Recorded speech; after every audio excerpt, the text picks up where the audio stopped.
నమస్కారం, welcome to I dream. ధర్మ మార్గం విత్ విజిత కార్యక్రమానికి స్వాగతం. నేను మీ విజిత.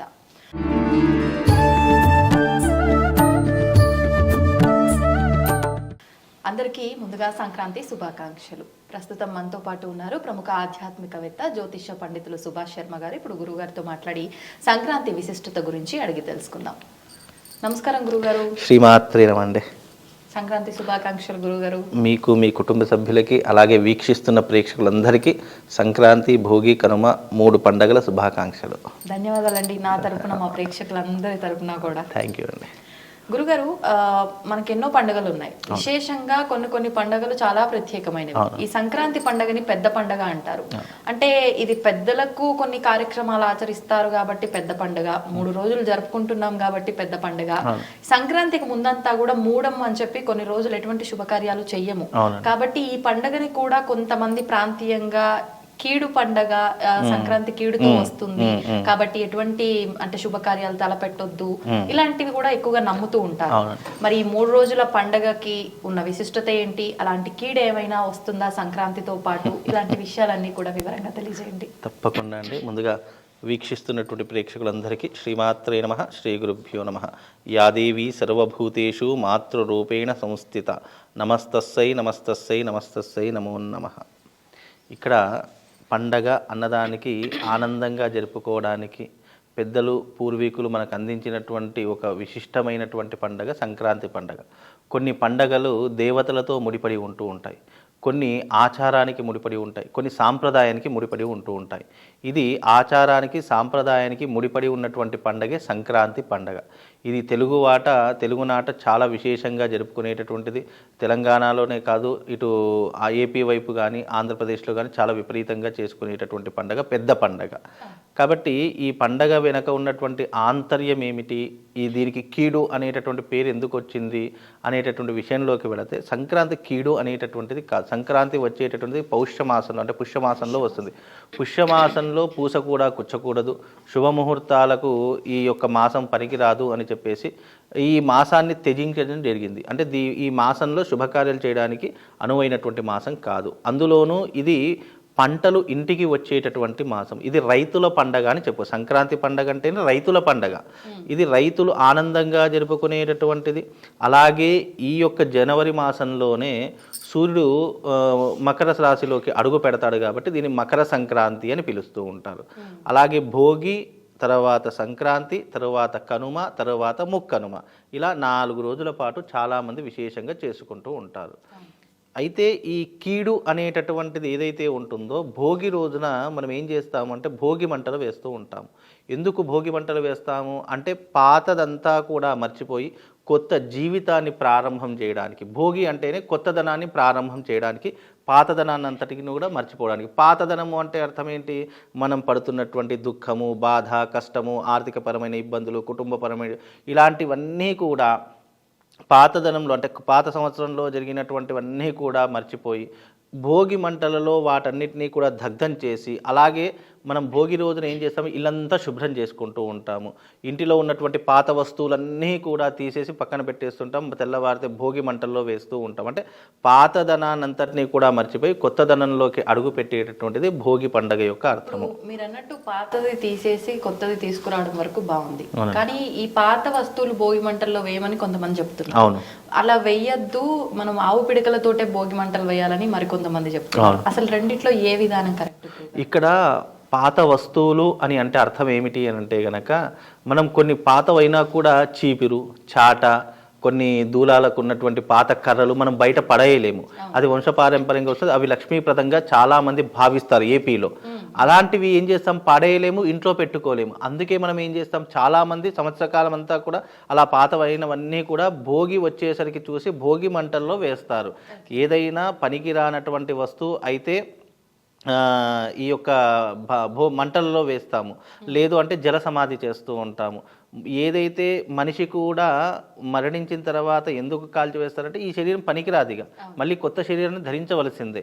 అలాగే భోగి మంటల్లో వేసే ప్రతి పాత వస్తువు కూడా మళ్ళీ తిరిగి పనికి రాదు కాబట్టి దాన్ని ఏదైతే బూడిదగా మారుస్తామో అది గాలిలో నీటిలో కలిసిపోయేటటువంటి వాయువుగా మారిపోతుంది. అంటే పాతదనమంతా మర్చిపోతాము. అలాగే భోగి రోజున చేసేటటువంటి భోగి పండుగలో ప్రత్యేకంగా చిన్న పిల్లలకు కొత్త బట్టలు వేసి రేగి పళ్ళు పోస్తూ ఉంటాం. తలపై నుంచి ఒక మానుక తీసుకొని దాంట్లో రేగిపళ్ళు, చెరుకు గడలు, తర్వాత మామిడికాయ, ఇది మన జామకాయలు, ఇలాంటివి కొన్ని ప్రత్యేకమైన జామకాయలు కూడా పోస్తూ ఉంటారు. అలాగే చిల్లర నాణాలు ఇవన్నీ కూడా తీసుకొని తలపై నుంచి పోస్తూ, అంటే నీ యొక్క జీవితం కూడా వృద్ధిలోకి రావాలి, భోగ భాగ్యాలతో ఉండాలి అని చెప్పేసి ప్రత్యేకంగా ఆ రోజున చేస్తూ ఉంటారు. ఇక్కడ ఉపయోగిస్తున్న ఒక్కొక్క పదార్థం వెనుక ఒక్కొక్క రీజన్ ఏమైనా ఉందా ఆ రోజు? అంటే ఈ ప్రకృతిలో ఇప్పుడు ప్రకృతికి ఆచారానికి పండుగలకు చాలా దగ్గర సంబంధం ఉంది. ఈ ప్రకృతిలో ఇప్పుడు కాచేటటువంటి జామకాయలు వస్తాయి, రేగి పళ్ళు వస్తూ ఉంటాయి, చెరుకు గడలు వస్తూ ఉంటాయి, ఈ చలికాలంలోనే వస్తూ ఉంటాయి సీజనల్గా. కాబట్టి ఆ ఫలాలు అంటే ప్రకృతి పరంగా వచ్చేటటువంటి ఆ ఫలాలను పోయడం ద్వారా ఏమవుతుంది అంటే కనుక నువ్వు ఈ ఫలాలు ఏ రకంగానైతే వృద్ధిలోకి రావడం జరుగుతుందో ఆ రకమైనటువంటి జీవన వృద్ధి నీ జీవితంలోకి రావాలి. అలాగే చిల్లర నాణాలు వెనుక పోయవలసినటువంటి అర్థం ఏమిటి అంటే కనుక ధన ధాన్యాదులతో నువ్వు సమృద్ధిగా ఉండాలి, జీవితంలో దినదిన ప్రవర్ధమానంగా ఎదగాలి అనేటటువంటి ఒక పద్ధతితో అవి పోయడం జరుగుతుంది. అది చిన్న పిల్లలకు మాత్రమే, పెద్దవాళ్ళకు కాదు. నేను పోసుకున్నానంటే వేరే వాళ్ళు చూసే వాళ్ళు నవ్వుతూ ఉంటారు. అట్లా మినిమం ఒక 10 సంవత్సరాల్లో పిల్లలకు లేదా 11 సంవత్సరాల్లో పిల్లలకు పోయచ్చు. అంటే చిన్న చిన్న పిల్లలకు ఆడపిల్లలైనా మగ పిల్లలు ఎవరికైనా ఈ యొక్క భోగి పళ్ళు రేగి పళ్ళు పోస్తూ ఉంటారు. అది వాళ్ళ ఆచారం. ఈ సిద్ధాంతం కూడా అదే ఆచారం ఉండాలా అంటే వాళ్ళ కుటుంబంలో ముందు తరాల వాళ్ళు ఆచరించి ఉండాలా? ముందు తరాల వాళ్ళకి తెలుసుండొచ్చు, తెలియకపోవచ్చు. ఇది ఎవరైనా చేసుకోవచ్చు. ఏది ఆచరిస్తే అదే ఆచారం అవుతుంది. ఈ తరం మనం చేసామనుకోండి తర్వాత తరం వాళ్ళు చేస్తూ ఉంటారు. అంటే తెలియకపోవచ్చు, తెలిసి వాళ్ళు ఆచరించే పద్ధతి తెలియకపోవచ్చు. కాబట్టి తెలిసిన వాళ్ళు ఇప్పటికీ ఆచరిస్తారు, తెలియని వాళ్ళు ఇక నుంచైనా వాళ్ళ పిల్లలు వృద్ధిలోకి రావాలని చేసేటటువంటి ఒక మంచి పరమార్థమే తప్ప దాంట్లో చెడేం లేదు. కాబట్టి ఎవరైనా ఆచరించవచ్చు, దాంట్లో పెద్ద ఇబ్బంది ఏం లేదు. సంక్రాంతి, మకర సంక్రాంతి అంటే అర్థం ఏమిటి అని అంటే కనుక సంక్రాంతి పండగ అంటే మనం ఆషాఢ మాసంలో నాట్లు వేస్తాము. సంక్రాంతి పండగ జనవరి మాసం వచ్చిందంటే ఆ పంటలన్నీ ఇంటికి వచ్చేటటువంటి సమయము. ఆ సమయంలో పంటలు ఇంటికి వస్తాయి కాబట్టి మనము ఆ రోజున చక్కగా మనకు ధనధాన్యాదులు సమృద్ధిగా ఉంటాయి. ఆ రోజున పంట క్షేమంగా ఇంటికి వచ్చింది కాబట్టి మనము ఆ రోజున భూదేవికి పూజ చేస్తాము, సూర్యుడికి ప్రత్యేకంగా పూజ చేస్తాము. ఇక్కడ మీరు ఎప్పుడైనా గుర్తుపెట్టుకోండి, సూర్యుడిని, భూదేవిని, అలాగే పశువుల్ని పూజించేటటువంటి క్రమము ఈ యొక్క మకర సంక్రాంతి పండగ. ఇప్పుడు మన సనాతన ధర్మంలో పశుపక్షాదులను పూజించే ఆచారం కేవలం మన ధర్మంలో, మన శాస్త్రంలో మాత్రమే ఉంది. భోగి రోజున పాత వస్తువులన్నీ భోగి మంటల్లో వేస్తారు. సంక్రాంతి రోజున సూర్యుడు మకర రాశిలోకి రావడం ఒక ఎత్తు, అలాగే సంక్రాంతి రోజున పంటలన్నీ ఇంటికి వస్తాయి, ఆనందంగా జరుపుకునేటటువంటి పండగ ఒక ఎత్తు. కనుమ రోజున పశువులను పూజించేటటువంటి ధర్మం ఒక ఎత్తు. ఈ రకంగా 3 రోజుల యొక్క వ్యవధి ఈ యొక్క మకర సంక్రాంతి. మీరన్నట్టుగా ఈ సూర్య ఆరాధన, భూమాత ఆరాధన ఆ రోజున ఏ రకంగా చేయాలండి? మనం మామూలుగా చేయడం, ప్రత్యేకంగా చేయడం ఏం లేదు. మనకు సంక్రాంతి వచ్చిందంటే భూమి అంతా కూడా శుద్ధి చేస్తూ ఉంటారు. అంటే ఆవు పేడతో, ఆవుమూత్రంతో అలికి ముగ్గులు వేసి రంగవలతో గొబ్బెమ్మలు పెట్టి ఆ రోజున అలా చేసామంటే భూమి పూజ అయిపోయినట్టే. సెకండ్ది ఏంటి అంటే సూర్య ఆరాధన, సూర్య ఉపాసన. మనం ఆ రోజున చక్కగా మనం పండగ వచ్చిందంటే తెల్లవారుజామునే లేస్తూ ఉంటాము.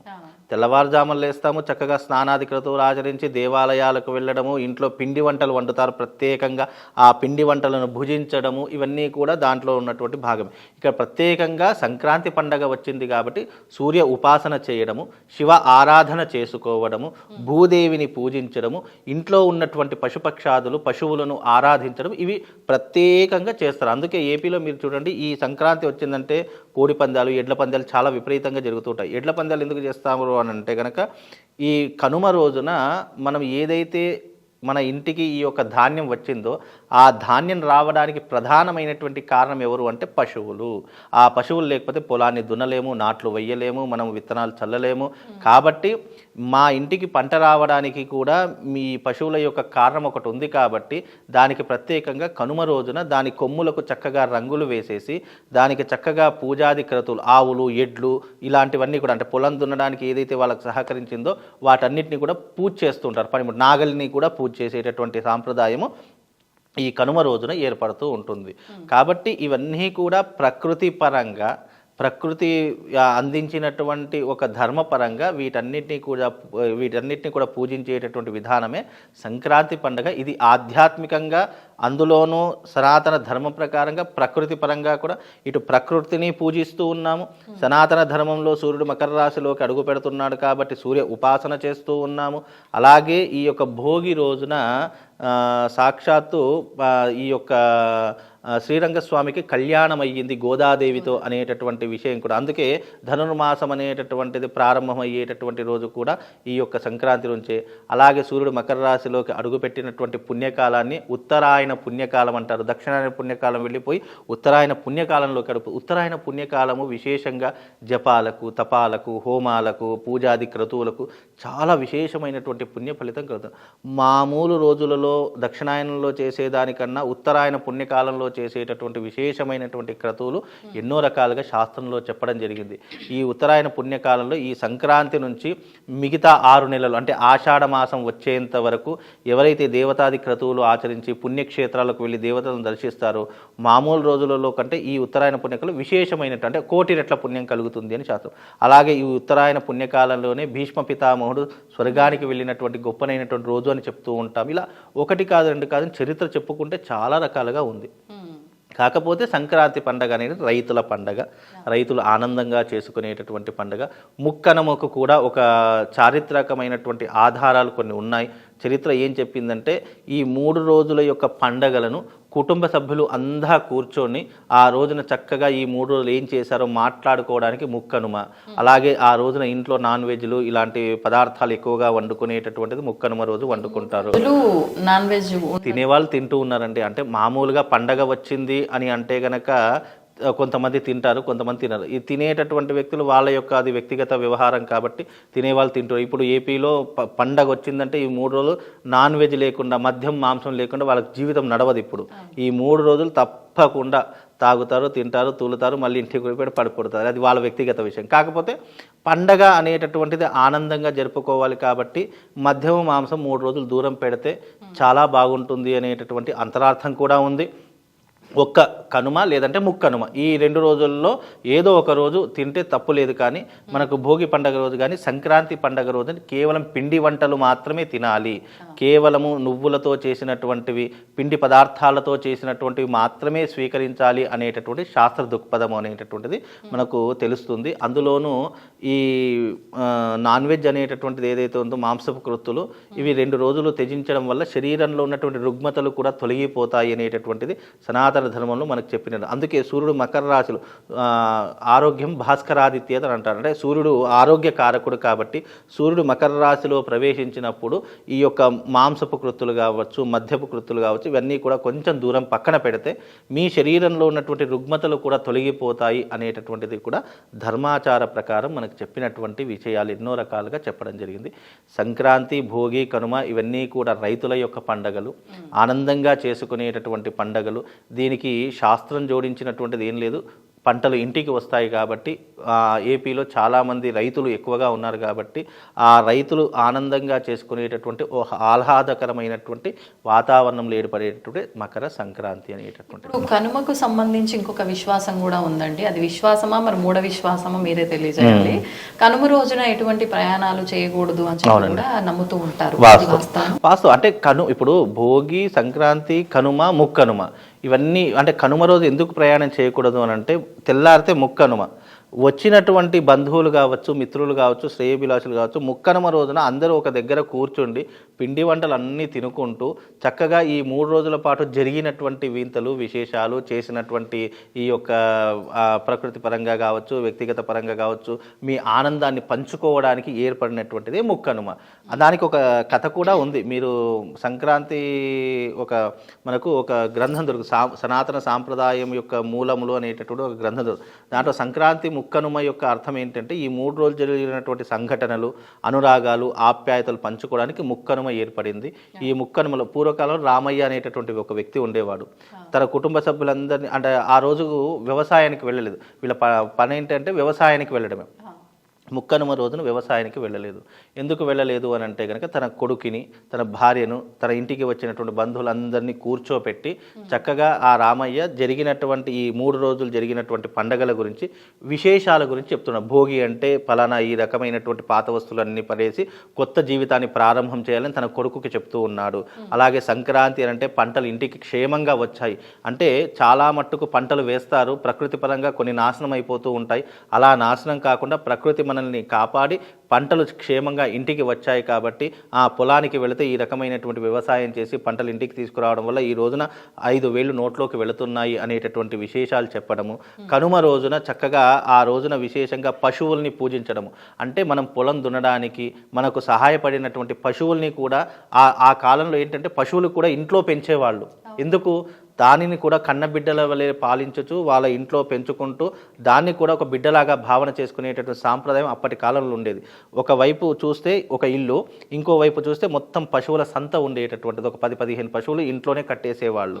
అలాంటి ఆచారం కాబట్టి అవి కూడా దానిని కూడా పూజించేటటువంటి క్రమ పద్ధతిలో ఈ విషయాలన్నీ కూడా ఏం చేస్తారంటే ముక్కనుమ రోజున ఇంట్లో అందరూ ఈ నాన్ వెజ్ తినుకుంటూ మనం చేసినటువంటి పిండి పదార్థాలు తినుకుంటూ కుటుంబ సభ్యులకు తెలియజేసేటటువంటి కథయే ఈ యొక్క కథ అనేటటువంటిది ముక్కనుమ రోజు చెప్తూ ఉంటారనమాట.